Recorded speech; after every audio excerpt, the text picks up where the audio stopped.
Welcome back to Fresno, California. This is the Art Coronado Memorial Handball Tournament Men's Round of 8 in the Pro Doubles. My name is Dave Vincent alongside the Wizard, Sal Duenas. Serving the ball is Samson Hernandez and his partner, Ricky Ruiz, versus Jesse Marquez and Nacho Delgado, both right here, Sal, from Fresno, California. Now you play against these guys, Ricky and Samson. Samson wearing the black shirt. And you have played against Nacho Delgado. I'm not sure if you know much about the game of Jesse Marquez or not, but no, I've never seen him. Never seen him on the court. But from what I hear, he's pretty competitive as well. That ball hit Jesse Marquez, and that's a point. We apologize. We don't hear the sounds from the referee, and hopefully we'll be able to get that before this match concludes. And there's a side out. This is rally scoring, so the best 2 out of 3 to 21. That's best 2 out of 3 games to 21 and rally scoring. So both the server and the return of server scores points, Sal. That's what you play back home, you said. Absolutely. In LA and Orange County, we do play every point counts, whether you're serving or receiving. And you like to see it, I'm assuming, here in these big marquee matchups and tournaments. I do, because it makes you really work for each point, and I know that Nacho Delgado isn't really accustomed to that, but from the last games we've played, he's been doing good with it. So he might not be accustomed to it, but the fans are starting to like what they're seeing as well, because they want excitement, of course. That's a beautiful shot right there from Samson Hernandez. Left-handed poke down that left wall. No sounds from the referee, but once we get it, we will tell you what the score is. It's an amazing shot right there from Samson Hernandez. And you can also see from a viewer standpoint the pace that is put on the ball here. I would also say, Sal, it's more or less a mindset. You see Samson Hernandez not wasting any time in there. It's like a pitcher who is a quick pitcher who likes to be in rhythm. Right, that's always how his style is to overpower you and just smother you. He doesn't really give you any chance to breathe or to get comfortable at all. He just right away tries to overwhelm you, if you will.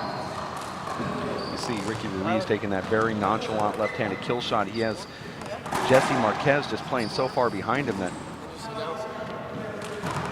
Did that ball hit Ricky? No, I think he just, Jesse Marquez just missed it. Yeah. I thought it was an avoidable. Now, I'm not sure if you guys are going to call that sort of game here. There's always seems to be that person on the right-hand side wants the shadow. But we'll see how the game is called from the referees. Score is Let's listen to the score. Score is 2-11. 2 serves 11, and we appreciate the fact that you've tuned in to racefor8.com. This is the Art Coronado Memorial Handball Tournament and the Pro Division of Big Ball in the round of 8.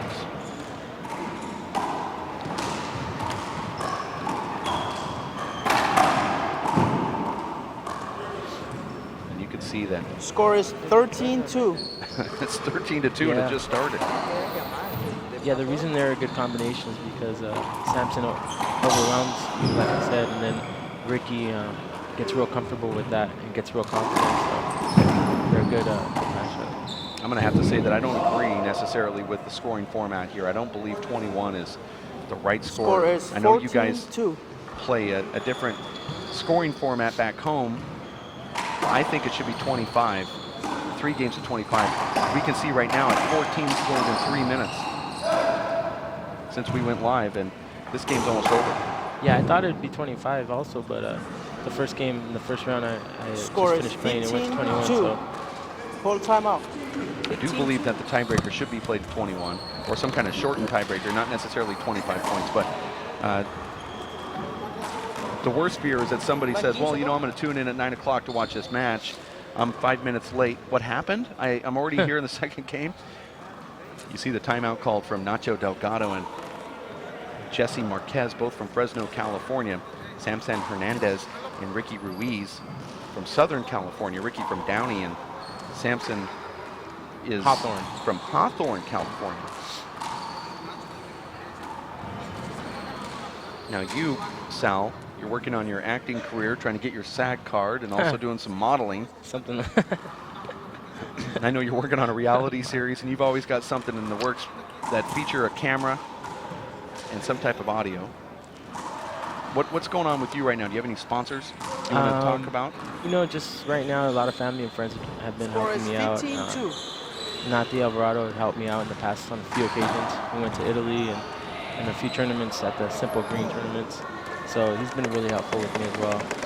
16-2. Trying to get some wins, you know. So Well, let me tell you a little bit about Nate Alvarado Sr. He is now playing big ball exclusively. A lot of people probably don't realize this, but the greatest small ball player of all 17-2. time, who's got 11 national titles, is now playing big ball exclusively in a four-wall court. Wow. And this is interesting because a lot of the old heads are not progressive enough to 18-2. want to change from the small ball to the big ball, or they're not progressive enough to realize that this is the future of the game.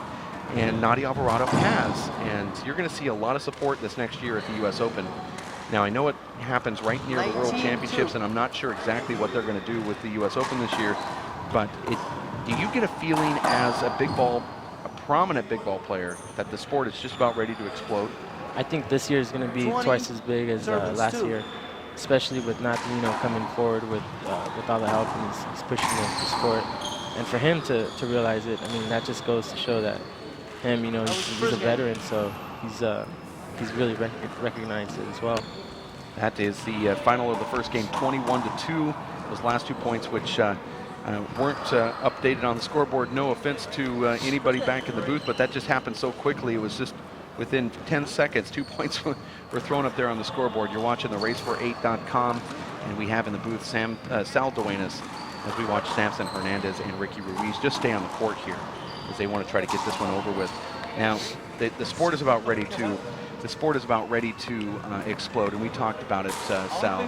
What I believe the one-wall nationals are held over the time that the X Games are held in Los Angeles. It's the same exact weekend. I think that there's an opportunity to try to get one-wall handball, or maybe a hybrid of big ball, one-wall, out there at the parking lot of the X Games at the Staples Center. What do you think that would do to help expand the game? Because I believe that the type of game that you see here in this court right now is more extreme handball, and it would be more of an extreme sport. It definitely would be an extreme sport.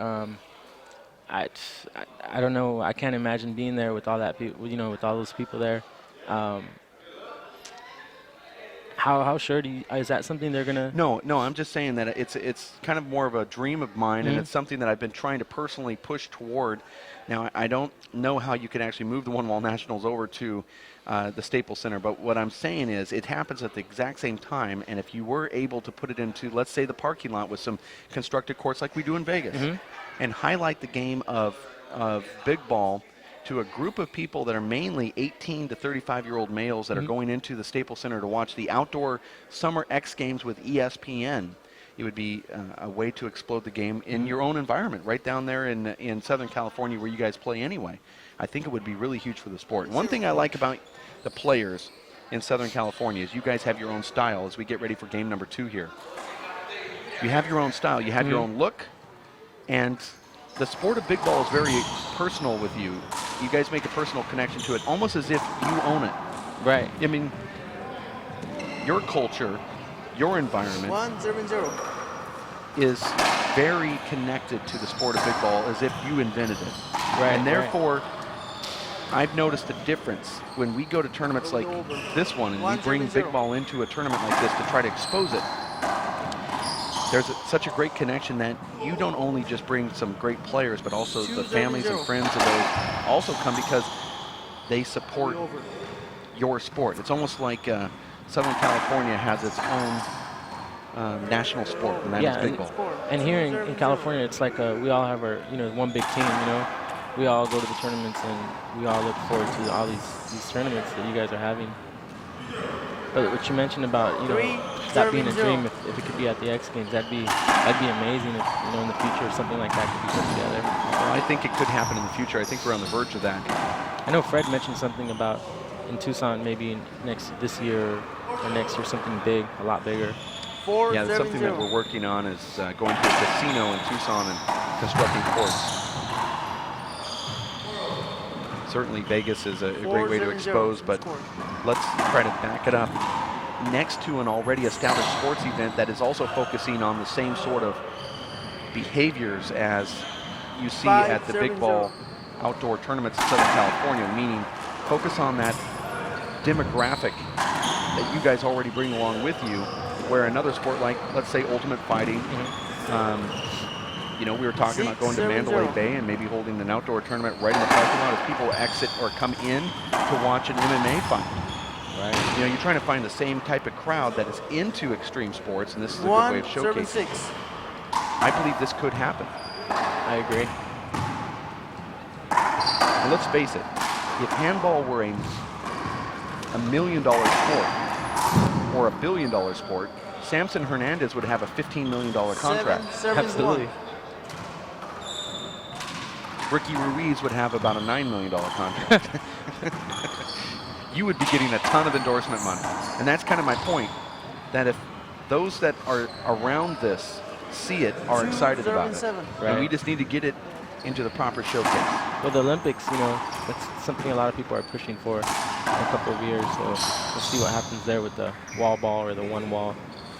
Well, likewise, if small ball were 8, 7, $1 billion sport, Paul Brady and Eight, Sean 7, Lenning 2. and Luis Moreno would all Definitely. get a lot of money as well, and also endorsement money, because you guys 3, represent 7, 8.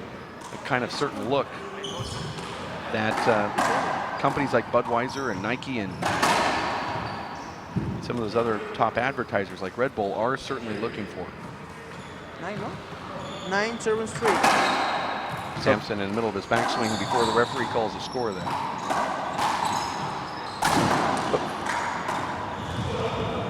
Okay. We have no referee, we just have a guy saying the score for us. It's kind of a unique style. 10, 7, 3. They're just reffing their own match, basically, 10-3. But what I have seen is the big ball.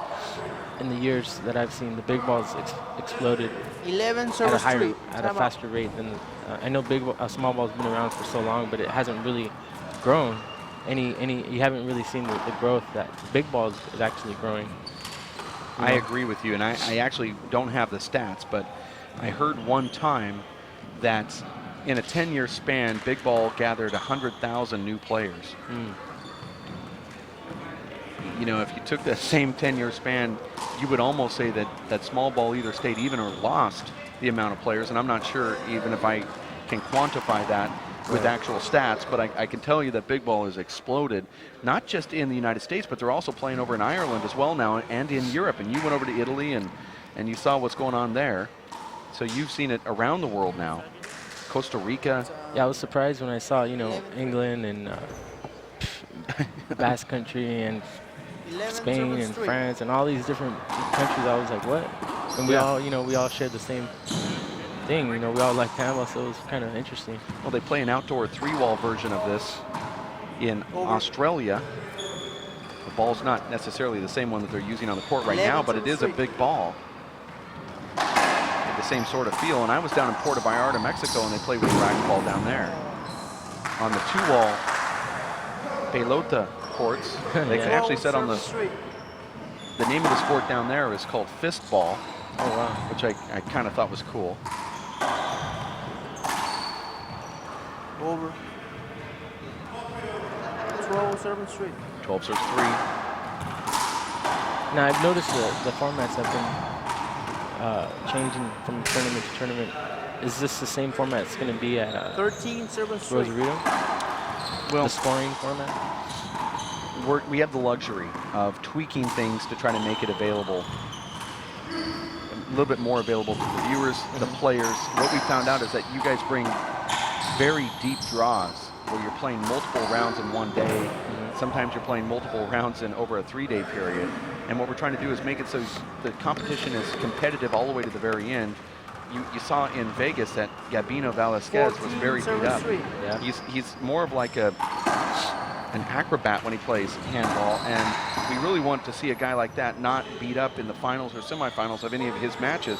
And the reason why he was beat up is because he's diving on cement floors and playing multiple rounds of handball. So tweaking with the format to help the players stay competitive so that it'll be perpetual, that the fans at home and those in the stands will also find it still enjoyable and not, you know, 15, 7, 3. no bang for their buck. But also, changing the format so that if we do get this on TV, we don't have these 2-hour matches. Right. And TV, I'm telling you now from knowing a little bit about TV, you simply can't. This is not bomba way. You simply can't have 2-hour matches and try to expect to get on TV. That's what the Super Bowl is for. We need 35-minute matches. Right, and the rally scoring, I think, is the way to go. So we're just tweaking it, and we take your guys' advice and your opinions on that, but we have to also look at what the TV stations want. They want a red ball because it's easier to see it on camera, and you can witness that right now. A lot of players like to wear dark colors. The blue ball mixes in with the clothing. It's hard for the viewer to see it at home. So we're tweaking for TV, but also trying to maintain the integrity of the tradition of the sport of handball. Rally scoring is what you're accustomed to back home, and that's why we're also going that direction. But we've also noticed a different intensity too on the court, which is kind of a surprise and also nice. And let's just be honest, we went to small ball rally scoring because of the intensity that you guys have in the big ball court. So you taught us something. Now we're instituting that in the small ball realm, and it seems to be much more exciting. Yeah, and the small ball matches that I've seen were unbelievable. A lot more exciting than the other ones I've seen. It seemed a little bit more big ballish. Yeah. Yeah. So you guys have taught us something. Now we're going to try to tweak it. I believe 21 is too fast, but 18. in big ball, I think small ball could go to a 25, 25, 21, and big ball could do the same. And it's exciting because you could miss the ball, and it's a point for the other guy. So you really have to be like on double alert, you know. Well, what we found out, and I'm doing a lot of talking here, but it's early. I'll slow down later in the day. But what I found out is that the one coming in from the serve, the return serve gets the point by coming in. They automatically get built-in momentum. Absolutely. It's like me handing you a $5 bill when you're broke. You kind of go, whoa, I could turn this 5 into a 10 if I play my cards correctly. Before, you would just be broke, having to try to create your own money. Absolutely. And it's that's what we're finding. Yesterday, Chip Morales playing Dave Chapman. He's down, but he gets a serve, or Chip Morales playing Charlie Shanks. You know, he gets the side out, he scores a point, and all of a sudden he got that confidence back. Yeah, here comes a fist pump, you know. Yeah, a fist pump, and that's not what you want to see Chip Morales do. You know, you don't want to see anybody do that. And here's game number 2 now in the books with Samson Hernandez and Ricky Ruiz defeating Nacho Delgado and Jesse Marquez. That's the upper bracket men's round of 8 early here in Fresno, California, as we get ready for Dave Chapman and Luis Cordova versus Shorty Ruiz and Joshu Tellez. Now tell us about Josh and Shorty Ruiz on this big ball 4-wall court. I've actually never seen them play together, but they could be a really deadly combination. Josh is quick, and so is Shorty Braulio. And I actually haven't even seen Dave Chapman play 4-wall big ball, so it's going to be a treat for me to watch him play. Now this is kind of the problem I'm telling you about rally scoring. With this format of only being 21 points, we're 23, 24 minutes after the hour of 9 o'clock. They started about 9 minutes late. That means it was 15 minutes to play a whole match. Right. And I just believe that that's a little too much. Now, you know, I do recognize that Nacho Delgado and Jesse Marquez were just a little overmatched there versus the champions, Samson Hernandez and Ricky Ruiz. So there's a little bit of that factor. But now we have a 30-minute window as we get ready for the next match. Right. And we're going to be sitting here with a blank screen wondering what we're going to do. And that you can say that's poor tournament scheduling. But since I actually scheduled this, you can't say it's poor scheduling. But I didn't pick that 21-point format. I kind of protested it. I really wanted this to go to at least a 31-point game or a 25, and I was overruled. And that's just simply us not knowing. You know, we've not brought big ball into a 4-wall court in doubles. Now, we tried it in Tucson in singles, and I felt it was way too fast. Some of the early rounds we saw, as you played in that tournament, we saw some 13-minute matches, and that to me is just a little too fast, especially if I were to pay $25 or $100 for a weekend pass to watch the events live here courtside. I just don't believe 13 minutes is enough for me. I don't believe 15 minutes is enough to watch this doubles match in the round of 8 if you were to sell it to a big audience. Now think of the Staples Center. Think of the people that came and wanted to watch with grandstands and they had to pay admission to watch this. Would you feel like you got your bang for your buck in 15 minutes? No. Absolutely not, and I think you're right about extending, you know, the play. Those few extra points do make a huge difference, especially You know, you've seen that game with Chip and, you know, Dave Chapman. Yeah. I have been compared to him a lot. That game, I mean, 3 points could have been the whole game difference. Yeah, So, you're right, and that did go an hour and a half, and that had a scoring format of 25, 25, 25. This was 21, 21, 21. So it can go an hour and a half depending on who's on the court and what the battle is. This was just a blowout. This very well could have been the same type of score, 21-0, 21-2, with the same or maybe even faster result. right. So it's not necessarily Rally Scoring's fault. We're going to take a timeout. We'll be back in about 30 minutes or so with the next broadcast match, which will feature Shorty Ruiz and his doubles partner, Joshu Tellez from Southern California.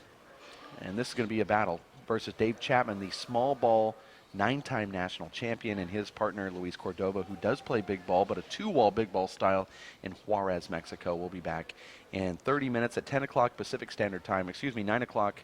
I don't even know what time it is, but let's just say it's going to be at 10 o'clock Pacific Standard, and make sure to tell your friends to watch in here at the live broadcast at racefor8.com. For Sal Duenas, the Wizard, my name is Dave Vincent. We'll be back in just a bit here in Fresno, California at racefor8.com. Stick with us. My name is Bruce Fabrizio. In 1975, I invented Simple Green based on 3 principles. It had to be safer to use, it had to work, and it had to be completely made in America. From generation to generation, Simple Green has been cleaning everything from car engines and tools to kitchen counters and floors. No matter what you clean, indoors or outdoors, clean it with non-toxic, biodegradable Simple Green.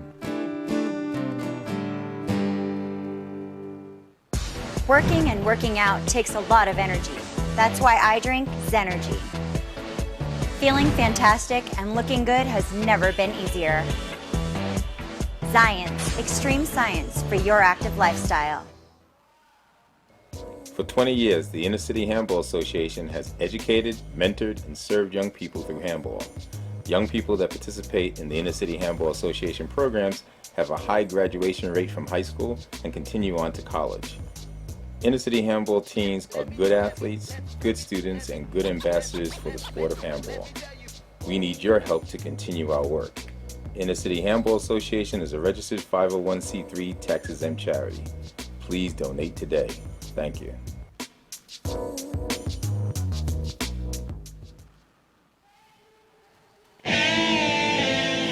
Hello, I'm Bruce Fabrizio, inventor of Simple Green. Our non-toxic, biodegradable, all-purpose cleaner works great for cleaning it.